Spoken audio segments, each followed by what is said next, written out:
आज दोन्ही मुलांना आईस्क्रीम खायचं होतं म्हणून आम्ही ना हे मेंचीज फ्रोझन योगर्ट नावाच्या आईस्क्रीम पार्लरमध्ये गेलो होतो।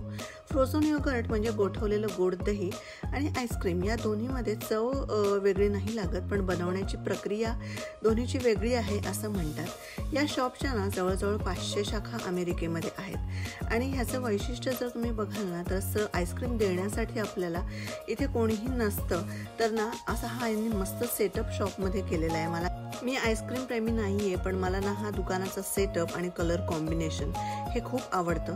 तर आपल्यालाच आईस्क्रीम करून घ्यायचं असतं, आपल्याला हवा तो फ्लेवर, त्यावर टॉपिंग, हे वेगवेगळे सॉस, हे सगळं करून कप रेडी करून ह्यांना द्यायचा आणि मग ज्याचं वजन होतं त्याप्रमाणे आईस्क्रीमचे पैसे असतात। जिजाला पण आईस्क्रीम आवडत नाही, पण हा चमचा तिला फार आवडतो, त्यामुळे तिला इथे यायचं असतं।